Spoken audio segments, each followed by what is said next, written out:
ಶ್ರೀಗುರುಭ್ಯೋ ನಮಃ ಹರಿ ಓಂ. ಕಾಂತಾಯ ಕಲ್ಯಾಣಗುಣೈಕಧಾಮ್ನೆ ನವದ್ಯುನಾಥ ಪ್ರತಿಮಪ್ರಭಾಯ ನಾರಾಯಣಾಯಾಖಿಲಕಾರಣಾಯ ಶ್ರೀಪ್ರಾಣನಾಥಾಯ ನಮಸ್ಕರೋಮಿ. ಪೂಜ್ಯಾಯ ರಾಘವೇಂದ್ರಾಯ ಸತ್ಯಧರ್ಮರತಾಯ ಚ ಭಜತಾಂ ಕಲ್ಪವೃಕ್ಷಾಯ ನಮತಾಂ ಕಾಮಧೇನವೇ.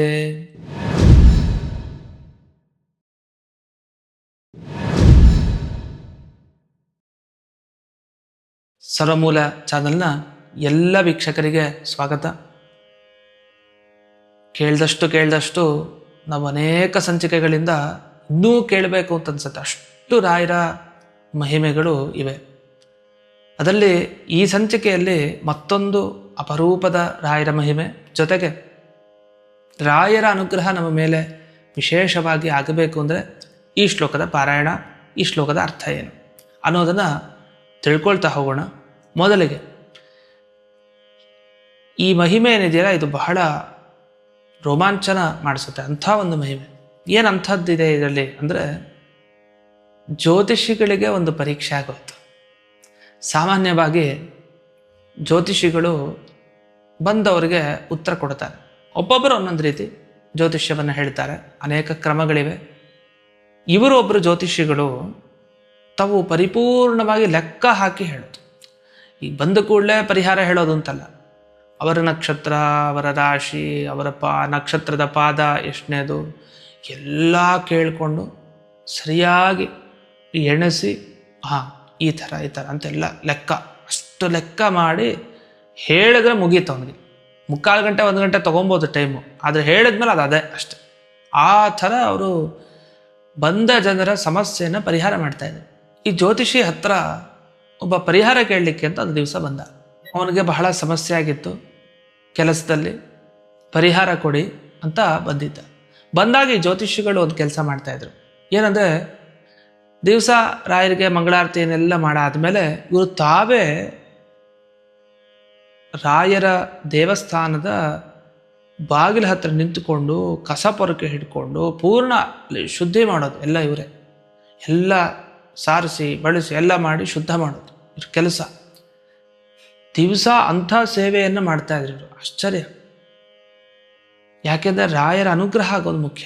ಎಲ್ಲ ಥರ ರಾಯರ ಸೇವೆ ಮಾಡಬೇಕು. ನಾನು ಏನು ಪರಿಹಾರ ಹೇಳ್ತೀನಿ ಅದು ಒಳ್ಳೆಯದಾಗಬೇಕು, ಅವ್ರಿಗೆ ನಡೀದೇ ಇರಬಾರ್ದು. ಇದು ಅವರ ಮನಸ್ಸಿನ ಒಂದು ಬಯಕೆ. ಸರಿ, ಇವನು ಬಂದಲ್ಲ, ಬಂದವನು ಕೇಳ್ದ, ಪರಿಹಾರ ಹೇಳಿ ಸ್ವಾಮಿ ಅಂತ. ಕೂಡಿಸ್ಕೊಂಡ್ರು, ಎಲ್ಲ ನೋಡಿದರು, ಲೆಕ್ಕ ಹಾಕಿದರು.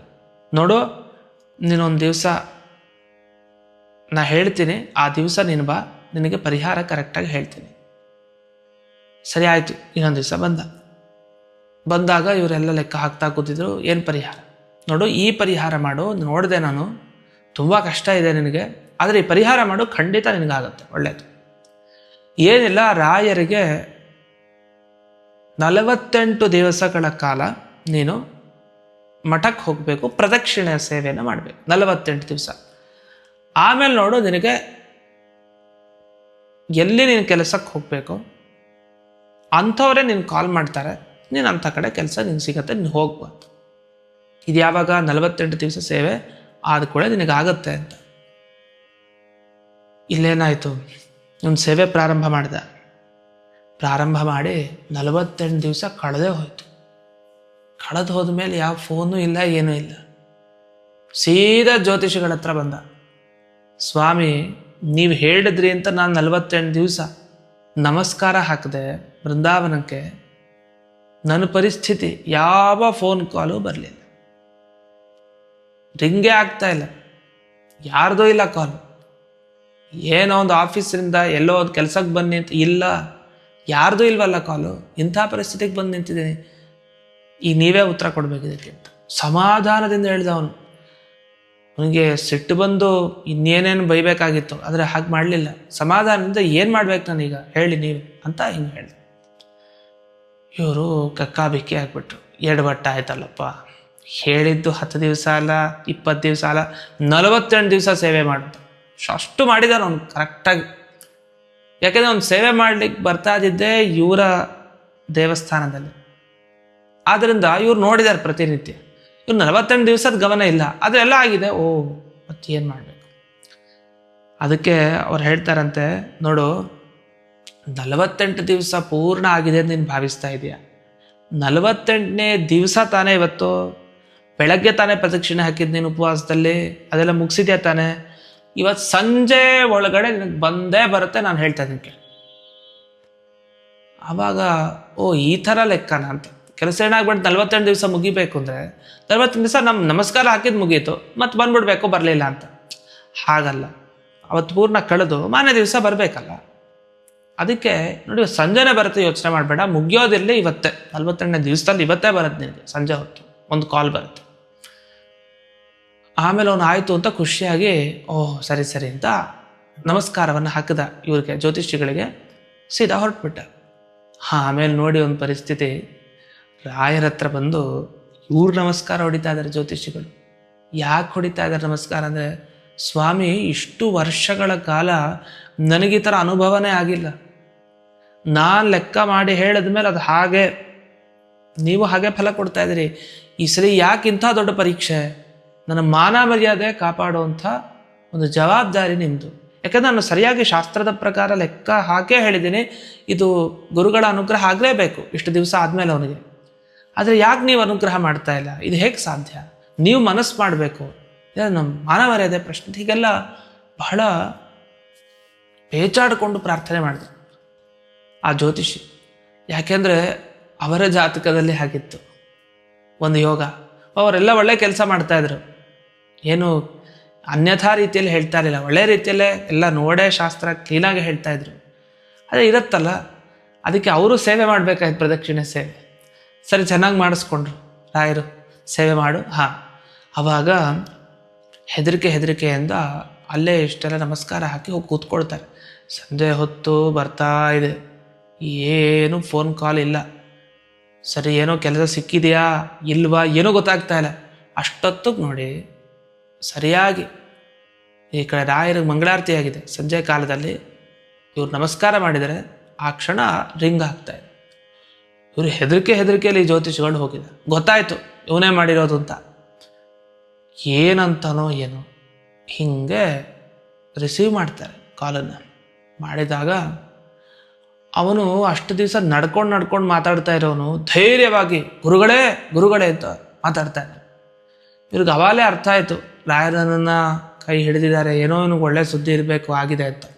ಅವ್ನು ಹೇಳ್ತಾರೆ, ನೀವು ಹೇಳಿದ್ದು ಖಂಡಿತ 100ಕ್ಕೆ 100ರಷ್ಟು ಸತ್ಯ.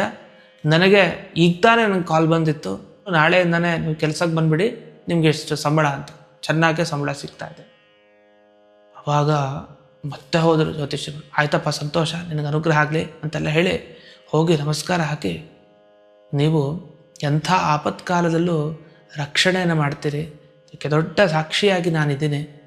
ಯಾಕೆಂದರೆ ಬಂದವ್ರ ಮುಂದೆ ಮಾತಾಡ್ಲಿಕ್ಕಾಗದೆ ಮೂಕತನ ಬಂದುಬಿಟ್ರೆ ಎಂಥ ಅವಮಾನ. ಇಲ್ಲ, ಈ ಥರ ಆಗತ್ತೆ ನಿಮ್ಗೆ, ಹೋಗಿ ಮಾಡ್ಕೊಂಬನ್ನಿ ಅಂದಮೇಲೆ ನಾಳೆ ದಿವಸ ಅವ್ರ ಪ್ರಶ್ನೆ ಬಂದು ಕೇಳಿದ್ರೆ ನಮ್ಮ ಹತ್ರ ಏನು ಹೇಳಬೇಕು? ಏನು ಹೇಳಲಿಕ್ಕೆ ನಮ್ಮ ಬಾಯಿ ಇಲ್ಲ ಅಂದರೆ. ಆದರೆ ಆ ಥರ ಮಾತ್ರ ಎಂದು ಇವರು ಯಾರು ಮಾಡೋದಿಲ್ಲ, ಅನುಗ್ರಹವನ್ನು ಮಾಡೇ ಮಾಡ್ತಾರೆ ಅನ್ನೋದಕ್ಕೆ ಈ ಒಂದು ವಿಶೇಷವಾದ ಒಂದು ಮಹಿಮೆ ನಮಗೆ ಅರ್ಥವನ್ನು ತಿಳಿಸ್ತಾ ಇದೆ. ಹಾಗಾದರೆ ನಾವು ಅನೇಕರಿಗೆ ಸಹಾಯ ಮಾಡ್ತೀವಿ ಅಂತ ಹೊರಟಿರ್ತೀವಿ, ಆದರೆ ಆಗೋದೇ ಇಲ್ಲ. ಅಯ್ಯೋ, ನಾವು ಮಾತು ಮೀರಿದಾಗ ಆಗ್ಬಿಡ್ತು, ಏನು ಅಂದ್ಕೊಳ್ತಾರೋ ಏನೋ. ಹೆದರಬೇಡಿ, ರಾಯರು ಖಂಡಿತ ಪ್ರತಿಯೊಂದು ಸಂದರ್ಭದಲ್ಲಿದ್ದು ಯಾರ್ಯಾರಿಗೆ ಯಾವ ರೀತಿ ಪ್ರೇರಣೆ ಮಾಡಬೇಕು ಆ ರೀತಿ ಮಾಡಿ ಅನುಗ್ರಹವನ್ನು ಮಾಡೇ ಮಾಡ್ತಾರೆ ಅಂತ ತಿಳಿಸ್ತಾ, ಹಾಗಾದರೆ ಈ ಥರದ ಅನುಗ್ರಹ ನಮಗಾಗಬೇಕು ಅಂದರೆ ಈ ಶ್ಲೋಕದ ಪಾರಾಯಣವನ್ನು ಅವಶ್ಯ ಮಾಡಬೇಕು. ಈ ಶ್ಲೋಕವನ್ನು ಮೊದಲಿಗೆ ಆಲಿಸೋಣ. ನಿರಸ್ತದೋಷೋ ನಿರವದ್ಯವೇಶಃ ಪ್ರತ್ಯರ್ಥಿ ಮೂಕತ್ವ ನಿದಾನ ಭಾಷಃ ವಿದ್ವತ್ಪರಿಜ್ಞೇಯ ಮಹಾವಿಶೇಷೋ ವಾಗ್ವೈಖರಿ ನಿರ್ಜಿತ ಭವ್ಯಶೇಷಃ. ಇಂಥ ಸೊಗಸಾದ ಶ್ಲೋಕ. ನೀವು ಈ ಶ್ಲೋಕದಲ್ಲಿ ಗಮನಿಸಿದಾಗ ಹೆಜ್ಜೆ ಹೆಜ್ಜೆಗೂ ವೇಷಃ, ಭಾಷಃ, ಶೇಷಃ, ಭವ್ಯಶೇಷಃ, ಪ್ರತಿ ಸಾಲಿನ ಕೊನೆಯ ಶಬ್ದ ನೋಡಿ ಎಲ್ಲ ಶಹ ಶಹ ಶಹ ಅಂತ ಬರ್ತಾ ಇದೆ. ಪ್ರಾಸ ಅಂತ ಕರೀತಾರೆ. ಒಂದೇ ಅಕ್ಷರಗಳು ಆ ಥರ ಸಾಲಾಗಿ ಸಿಗ್ತಾ ಹೋದ್ರೆ ಇದರ ಅರ್ಥ ಪ್ರಹ್ಲಾದರಾಜರ ಪರವಾಗೂ ಇದೆ, ಹಾಗೆ ರಾಯರ ಪರವಾಗೂ ಇದೆ. ಮೊದಲು ಪ್ರಹ್ಲಾದರಾಜರ ಪರವಾಗಿ ಹೇಗೆ ಅನ್ನೋದನ್ನ ನೋಡ್ತಾ ಹೋಗೋಣ. ನಿರಸ್ತ ದೋಷ, ತಮ್ಮ ಮೇಲೆ ಏನೇನೋ ದೋಷಾರೋಪಣೆ ಮಾಡ್ತಾ ಹೋದರೋ ಯಾವುದೂ ಇಲ್ಲ, ಎಲ್ಲ ಸರಿ ಅಂತ ಹೇಳ್ತಾ ಹೋದ್ರು ಪ್ರಹ್ಲಾದರಾಜರು. ಯಾಕೆ ಅವ್ರ ಮೇಲೆ ಅಪವಾದ ಏನಿತ್ತು? ದೊಡ್ಡ ಹರಿಭಕ್ತ, ನಿನ್ನ ಚಿಕ್ಕಪ್ಪನನ್ನ ಕೊಂದವನಿಗೆ ನೀನು ಸಪೋರ್ಟ್ ಮಾಡ್ತಾ ಇರಿ. ತಂದೆ ಯಾವಾಗಲೂ ಮಗನಿಗೆ ಇದೆ ಬೈಯೋದು, ದೋಷಾರೋಪ ದೋಷಾರೋಪ. ಪ್ರತಿ ಸರಿ ಪ್ರಹ್ಲಾದರಾಜ ಹೇಳೋನು, ನೀವು ತಪ್ಪು ಮಾಡ್ತಾ ಇದ್ದೀರಿ, ಭಗವಂತ ತಪ್ಪು ಮಾಡಲ್ಲ, ನಾವೆಲ್ಲ ಅವನ ಅಧೀನವಾಗಿರ್ತೀವಿ, ಅವನು ಎಂದಿಗೂ ತಪ್ಪು ಮಾಡಲ್ಲ. ಮತ್ತದೇ ದೇವ್ರ ಮೇಲೆ ದೋಷಾರೋಪಣೆ ಮಾಡಿದ್ರೆ ಇಲ್ಲ, ನಿರಸ್ತ, ಅದನ್ನು ಪರಿಹಾರ ಮಾಡು. ತಮ್ಮ ಮೇಲೆ ದೋಷಾರೋಪಣೆ ಮಾಡಿದ್ರೆ ಇಲ್ಲ, ನಾನು ದೋಷ ಇಲ್ಲದೇ ಇರೋ ದೇವರನ್ನ ಅವಲಂಬಿಸಿರೋನು, ನನ್ನಲ್ಲಿ ದೋಷ ಇಲ್ಲ, ನಿಮ್ಮಲ್ಲಿ ದೋಷ ಇದೆ ಅಂತ ತಂದೆಗೆ ಬುದ್ಧಿವಾದವನ್ನು ಹೇಳ್ತಾ ಇದ್ದ. ನಿರಸ್ತ ದೋಷ. ಹಾಗಾಗಿ ಅವನ ವೇಷದಲ್ಲಿ ಯಾವುದೇ ಅವಧ್ಯ ದೋಷಗಳೇ ಇರಲಿಲ್ಲ. ಶುದ್ಧವಾಗಿ ಪ್ರಾಮಾಣಿಕವಾಗಿ ಮಾತಾಡ್ತಾ ಇದ್ದ ಪ್ರಹ್ಲಾದರಾಜ. ಎಂದಿಗೂ ಮನಸ್ಸಲ್ಲಿ ಒಂದು ಅಂದ್ಕೊಳ್ಳೋದು, ಮಾತಿನಲ್ಲಿ ಇನ್ನೊಂದು ಹೇಳೋದು, ಮಾಡೋದೇ ಮತ್ತೊಂದು ಖಂಡಿತ ಇಲ್ಲ. ಹೀಗೆ ಪ್ರಹ್ಲಾದರಾಜ ಯಾವುದೇ ದೋಷವನ್ನು ಹೊಂದಿರಲಿಲ್ಲ, ಇನ್ನೊಬ್ಬರ ದೋಷ ಪರಿಹಾರ ಮಾಡ್ತಾ ಇದ್ದ. ಜೊತೆಗೆ ಪ್ರತ್ಯರ್ಥಿ ಮೂಕತ್ವ ನಿಧಾನ ಭಾಷಃ. ಪ್ರತ್ಯರ್ಥಿಗಳು ಅಂದರೆ ಜಗಳ ಮಾಡ್ಲಿಕ್ಕೆ ಬರೋರು, ಬಾದಕ್ಕಿಳಿಯೋರು. ಈ ಕಡೆ ಪ್ರಹ್ಲಾದರಾಜನಿಗೆ ಎಲ್ಲರೂ ಪ್ರಶ್ನೆ ಮಾಡೋರೆ, ನೀನು ಯಾಕೆ ದೇವ್ರ ಮೇಲೆ ಅಷ್ಟೊಂದು ಭಕ್ತಿ ಮಾಡ್ತೀಯ? ಅವನು ಎಲ್ರಿಗೂ ತೊಂದರೆ ಮಾಡ್ತಾನೆ, ನಮ್ಮ ದೈತ್ಯರಿಗೆಲ್ಲ, ದೈತ್ಯ ಕುಲಕ್ಕೆ ತೊಂದರೆ ಮಾಡ್ತಾನೆ ಅಂತ. ಈ ಕಡೆ ದೈತ್ಯ ಬಾಲಕರು ಒಂದಿಷ್ಟು ಪ್ರಶ್ನೆ, ಸ್ನೇಹಿತರೆಲ್ಲ ಈ ಪ್ರಶ್ನೆ. ಈ ಕಡೆ ಹಿರಣ್ಯಕಶಿಪು ಒಂದಿಷ್ಟು ಪ್ರಶ್ನೆ, ಗುರುಗಳಾದ ಚಂಡಾಮರ್ಕರ ಪ್ರಶ್ನೆ, ನಿನಗೆ ಇದು ಸ್ವತಃ ಈ ಥರ ಬುದ್ಧಿ ಬಂದಿದೆಯಾ, ಯಾರು ನಿನಗೆ ತಲೆ ಕೆಡಿಸಿದಾರ ಅಂತ ಕೇಳೋ ಆಟ. ಕೊನೆಗೆ ಹಿರಣ್ಯಕಶಿಪುನು ಒಂದ್ಸಲಿ ಕೇಳ್ಬಿಡ್ತಾನೆ ಚಂಡಾಮರ್ಕರನ್ನ ಬೈದು, ಏನಾಗಿದೆ, ನೀವೇನು ಹೇಳ್ಕೊಡ್ತಾ ಇದ್ದೀರಿ ನನ್ನ ಮಗನಿಗೆ? ಆಗ ಅವ್ರು ಹೇಳ್ತಾರೆ ಚಂಡಾಮರ್ಕರು, ನೈಸರ್ಗಿಕಿ ಮತಿ ಅಸ್ಯ, ಸ್ವಾಭಾವಿಕವಾದ ಬುದ್ಧಿ ಇವನಿಗೆ, ನಾವೇನು ಮಾಡೋಣ? ಹುಟ್ಟುಗುಣ ಅದು ಸುಟ್ಟರು ಹೋಗಲ್ಲ. ಹರಿಭಕ್ತಿ ಹಾಗೆ ಹುಟ್ತಾನೆ ಬಂದಿದೆ ಪ್ರಹ್ಲಾದನಿಗೆ, ನಾವು ಏನು ಮಾಡಿದ್ರು ಅದು ಹೋಗಲ್ಲ. ಹಿರಣ್ಯಕಶಿಪುಗೆ ಅರ್ಥ ಆಗಲಿಲ್ಲ. ಇನ್ನೊಮ್ಮೆ ಕರ್ಕೊಂಬರ್ಬೇಕಾದ್ರೆ ಸರಿಯಾಗಿ ಹೇಳ್ಕೊಟ್ಟು ಕರ್ಕೊಂಬರ್ಬೇಕು. ಮತ್ತದೇ ಶ್ರವಣಂ ಕೀರ್ತನಂ ವಿಷ್ಣೋ 9 ವಿಧ ಭಕ್ತಿ ಉಪದೇಶ. ಹಿರಣ್ಯಕಶಿಪುಗೆ ತಲೆ ಕೆಟ್ಟೋಯ್ತು. ಈ ಥರ ಪ್ರತ್ಯರ್ಥಿ ಮೂಕತ್ವ ನಿಧಾನ ಭಾಷೆ. ಅವ್ರ ಭಾಷೆ ಮಾತಾಡ್ಲಿಕ್ಕೆ ಶುರು ಮಾಡಿದರೆ ಮುಂದಿರೋರು ತೆಪ್ಪಗಾಗಬೇಕು. ಮೂಕಿ ಭಾವ ಅಂತಾರೆ, ಮೂಕರಾಗಬೇಕು ಅವರು. ಏನೇ ಪ್ರಶ್ನೆ ಕೇಳಿದ್ರು ಅದಕ್ಕೆ ಉತ್ತರ ರೆಡಿ ಇರುತ್ತೆ. ಪ್ರಹ್ಲಾದರಾಜರು ಹೀಗಿದ್ರು. ಎಷ್ಟು ಸಲ ಹಿರಣ್ಯಕಶಿಪು ಹೀಗೆ ಪ್ರಶ್ನೆಯನ್ನು ಮಾಡಿದ, ನಾನು ದೇವರು ಅಂತ ಹಿರಣ್ಯಕಶಿಪು. ಪ್ರಹ್ಲಾದರಾಜ ಅಂದ, ಇಡೀ 14 ಲೋಕಕ್ಕೆ ಬಲ ನೀಡಿದ ಆ ಸ್ವಾಮಿನೇ ನನಗೂ ನಿಮಗೂ ಎಲ್ರಿಗೂ ದೇವರು. ಈ ಥರ ಪ್ರತಿ ಬಾರಿಗೂ ಏನು ಪ್ರಶ್ನೆ ಕೇಳಿದ್ರು ಅವ್ರು ಮೂಕರಾಗಬೇಕಷ್ಟೆ, ಮತ್ತೆ ಪ್ರತಿ ಮಾತಿಲ್ಲ. ಆ ಥರದ ವಾಕ್ಚಾತುರ್ಯ ಪ್ರಹ್ಲಾದರಾಜರಿಗಿತ್ತು. ಅದನ್ನು ಇಲ್ಲಿ ವರ್ಣಿಸಿದರು. ಇದು ವಿದ್ವತ್ ಪರಿಜ್ಞೇಯ ಮಹಾವಿಶೇಷ. ಇವರ ವಿಶೇಷ, ಅವರ ಗುಣ, ಇದನ್ನೆಲ್ಲ ಗ್ರಹಣ ಮಾಡಲಿಕ್ಕೆ ಯಾರಿಗೆ ಶಕ್ತಿ? ವಿದ್ವಾಂಸರಿಗೆ, ಜ್ಞಾನಿಗಳಿಗೆ. ಅಂದರೆ ಯಾರಿಗೆ? ದೇವತೆಗಳಿಗೆ. ಬ್ರಹ್ಮದೇವರು, ಲಕ್ಷ್ಮೀದೇವಿ, ರುದ್ರದೇವರು, ಪ್ರತಿಯೊಬ್ಬರಿಗೂ ಅವತ್ತಿನ ದಿವಸ ಪ್ರಹ್ಲಾದರಾಜರ ಬಗ್ಗೆ ಅರ್ಥ ಆಯಿತು. ನರಸಿಂಹದೇವರು ಉಗ್ರರೂಪ ಹೊತ್ಕೊಂಡು ಬಂದಿದ್ದು ಇದೇ ಪ್ರಹ್ಲಾದನಿಗೆ, ಚಿಕ್ಕ ಹುಡುಗನಿಗೆ. ಕಂಬದಿಂದ ಹೊರಗೆ ಬಂದ, ಎಲ್ಲ ಅಚಿಂತ್ಯ, ಯೋಚನೆ ಮಾಡ್ಲಿಕ್ಕೆ ಸಾಧ್ಯ ಇಲ್ಲ. ಒಂದರ ಮೇಲೊಂದು ಆಶ್ಚರ್ಯ.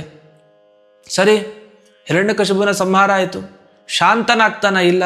ಪ್ರಹ್ಲಾದರಾಜ ಮಾಡಿದಾಗ ಮಾತ್ರ ಸ್ತೋತ್ರ, ಆಗ ಶಾಂತನಾದ. ಏನು ಎಲ್ಲರೂ ಸ್ತೋತ್ರ ಮಾಡಿದ್ದು, ದೇವತೆಗಳು, ಗಂಧರ್ವರು, ಎಲ್ಲ ವಿದ್ಯಾಧರರು, ಕಿನ್ನರು, ಏನು ಸಮಾಧಾನ ಆಗ್ತಾಯಿಲ್ಲ. ಅದೇ ಉಗ್ರ ರೂಪ, ಅದೇ ಹಾ ಅಂತ ಭೀಕರವಾದ ರೂಪ ತೋರಿಸ್ತಾ ಇದ್ದಾನೆ. ಕೊನೆಗೆ ದೇವತೆಗಳ ಸೂಚನೆಯಂತೆ ಬ್ರಹ್ಮದೇವರು ಇವರೆಲ್ಲ ಹೇಳಿದಾಗ ಪ್ರಹ್ಲಾದರಾಜ ತಾನು ಸ್ತೋತ್ರವನ್ನು ಮಾಡ್ತಾನೆ. ಆಗ ಮಾಡಿದಾಗ ಸುಮ್ಮನೆ ಆಗ್ತಾನೆ ದೇವರು. ಆಗ ಅರ್ಥ ಆಯ್ತು ಎಲ್ಲರಿಗೂ, ಇವನ ಮಹಾಮಹಿಮೆ, ವಿದ್ವತ್ ಪರಿಜ್ಞೇಯ ಮಹಾವಿಶೇಷ. ಎಂಥ ದೊಡ್ಡ ಸಾಮರ್ಥ್ಯ ಪ್ರಹ್ಲಾದರಾಜನ್. ವಾಗ್ವೈಖರಿ ನಿರ್ಜಿತ ಭವ್ಯಶೇಷ. ಮಿಕ್ಕಿದೀನಿ ಯಾರ್ಯಾರಿದ್ದಾರೆ, ಚಂಡಾಮರ್ಕರು ಇಲ್ಲ, ಹಿರಣ್ಯಕಶಿಪುನೂ ಇಲ್ಲ, ಎಲ್ಲರನ್ನೂ ಸೋಲಿಸಿದ ಮೇಲೆ ಮಿಕ್ಕಿದವರೆಲ್ಲ ತಮ್ಮ ಆ ವಾಗ್ಝರಿಯಿಂದ ಸೋಲಿಸ್ತಾ ಇರ್ತಾರ, ಇನ್ನೆಲ್ಲ ಉಳಿದವನು ಸೋಲಿಸ್ಬಿಡ್ತಾರೆ ಅಂತ ಹೀಗೆ ಪ್ರಹ್ಲಾದರಾಜರನ್ನ ಹೊಗಳುವಂಥ ಶ್ಲೋಕ ಇದಾಗಿದೆ. ಇನ್ನು ರಾಯರ ಬಗ್ಗೆ ಈ ಶ್ಲೋಕ ಹೇಗೆ ಹೇಳ್ತಾ ಇದೆ, ವರ್ಣಿಸ್ತಾ ಇದೆ ಅಂದಾಗ, ನಿರಸ್ತ ದೋಷೋ ನಿರವಧ್ಯ ವೇಷ. ನೀವು ರಾಯರನ್ನ ಚಿಂತಿಸ್ತಾ ಇದ್ರೆ ನಿಮ್ಮ ದೋಷ ಎಲ್ಲ ಹೋಗುತ್ತೆ, ನಮ್ಮ ಮನಸ್ಸು ಏನೋ ಶುದ್ಧವಾಗುತ್ತೆ. ಏನೇನು ಕಶ್ಮಲಗಳಿತ್ತು ಅದೆಲ್ಲ ದೂರಕ್ಕೆ ಹೋಗ್ತಾ ಇದೆ. ಯಾಕೆ? ಅವರಲ್ಲಿ ಏನೋ ದೋಷ ಇಲ್ಲ. ಈಗ ನಾವು ಬೇಡ್ಲಿಕ್ಕೆ ಹೋದವ್ರ ಹತ್ರನೇ ದುಡ್ಡಿಲ್ಲ ಅಂದರೆ ದುಡ್ಡು ಸಿಗುತ್ತಾ? ಇಲ್ಲ. ಯಾರ ಹತ್ರ ದುಡ್ಡು ಇದೆಯೋ ಅವ್ರ ಹತ್ರ ಬೇಡ್ಲಿಕ್ಕೆ ಹೋಗ್ಬೇಕು. ಈಗ ಯಾರ ಹತ್ರ ದೋಷ ಇಲ್ವೋ ಅವ್ರ ಹತ್ರ ಹೋಗ್ಬೇಡಿದ್ರೆ ಅವ್ರ ದೋಷ ಇಲ್ಲದೆ ಇರೋ ಥರ ಮಾಡ್ತಾರೆ. ರಾಯರು ಹಾಗೆ, ಅವರಲ್ಲಿ ಯಾವುದೇ ದೋಷ ಇಲ್ಲ, ಹಾಗಾಗಿ ನಾವು ಅವ್ರನ್ನ ಬೇಡಿದ್ರೆ ನಮ್ಮಲ್ಲೂ ದೋಷ ಇಲ್ಲದೆ ಇರೋ ಥರ ಮಾಡ್ತಾರೆ. ಹೀಗೆ ನಿರಸ್ತ ದೋಷ ನಿರವಧ್ಯ ವೇಷ. ಇನ್ನು ಪ್ರತ್ಯರ್ಥಿ ಮೂಕತ್ವ ನಿಧಾನ ಭಾಷಃ.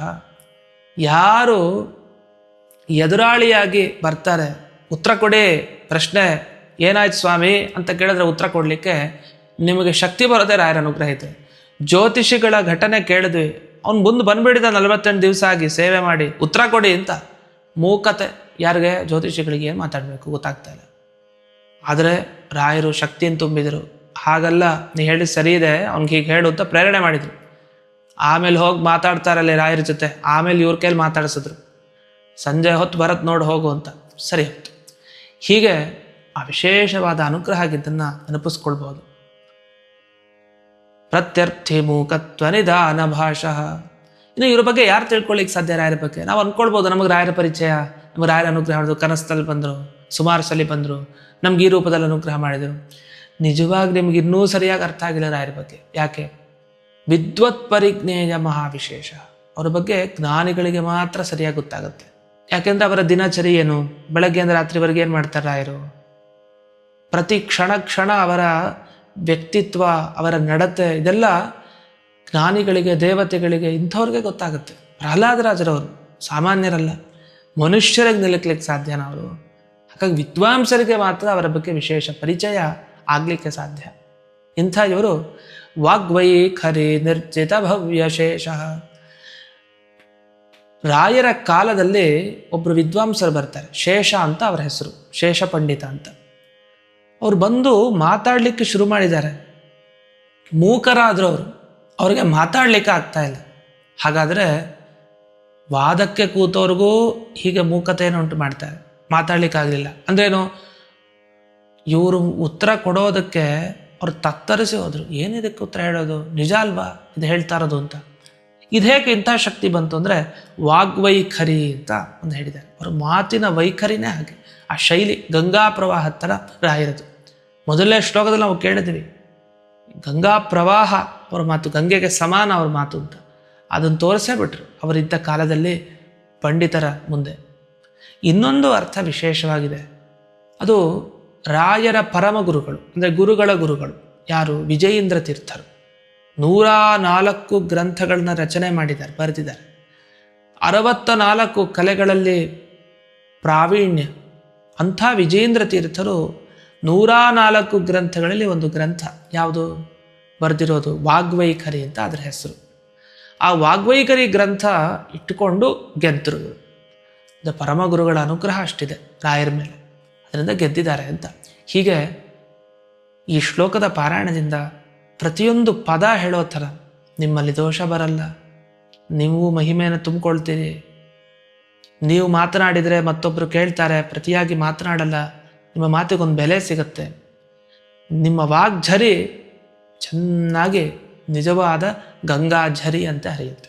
ಎಲ್ಲ ಅನುಗ್ರಹವನ್ನು ಪಡಿಬೇಕು ಅಂದರೆ ಶ್ಲೋಕದ ಪಾರಾಯಣ ಬಹಳ ಅಗತ್ಯ ಅಂತ ತಿಳಿಸ್ತಾ ಈ ಸಂಚಿಕೆಯನ್ನು ಸ್ಪಾನ್ಸರ್ ಮಾಡಿ ವಿಶೇಷವಾಗಿ ರಾಯರ ಪರಮ ಅನುಗ್ರಹಕ್ಕೆ ಪಾತ್ರರಾಗಿರುವ ರಾಜಶ್ರೀ ಸೂರಜ್ ಇವರಿಗೆ ಆ ರಾಯರು ಸಂಪೂರ್ಣವಾಗಿ ಅನುಗ್ರಹಿಸಲಿ ಅಂತ ಪ್ರಾರ್ಥನೆಯನ್ನು ಮಾಡಿ, ಹಾಗೆ ಈ ಸಂಚಿಕೆಯನ್ನು ವೀಕ್ಷಿಸಿದ ನಿಮ್ಮೆಲ್ಲರಿಗೂ ವಿಶೇಷವಾಗಿ ಆ ರಾಯರ ಅನುಗ್ರಹ ದೊರೆಯಲಿ ಅಂತ ಈ ಸಂದರ್ಭದಲ್ಲಿ ಪ್ರಾರ್ಥನೆಯನ್ನು ಮಾಡಿ, ಈ ಸರ್ವಮೂಲ ಚಾನಲ್ನಲ್ಲಿ ಸ್ಪಾನ್ಸರ್ ಮಾಡಬೇಕು ಅಂತ ಯಾರಿಗೆ ಅಪೇಕ್ಷೆ ಇದೆ ಅವರೆಲ್ಲರೂ ಇಲ್ಲಿ ಡಿಸ್ಪ್ಲೇ ಆಗುವಂಥ ನಂಬರ್ಗೆ ಕಾಂಟ್ಯಾಕ್ಟ್ ಮಾಡಿ ಅಂತ ತಿಳಿಸ್ತಾ ಈ ಸಂಚಿಕೆಯನ್ನು ಅಸ್ಮದ್ ಗುರುವಂತರ್ಗತ ವ್ಯಾಸತೀರ್ಥ ಗುರುವಂತರ್ಗತ ಭಾರತೀರಮಣ ಮುಖ್ಯ ಪ್ರಾಣಾಂತರ್ಗತ ಶ್ರೀಮನ್ಮೂಲ ಗೋಪಾಲಕೃಷ್ಣನಿಗೆ ಅರ್ಪಣೆಯನ್ನು ಮಾಡ್ತೇನೆ. ಶ್ರೀ ಕೃಷ್ಣಾರ್ಪಣಮಸ್ತು.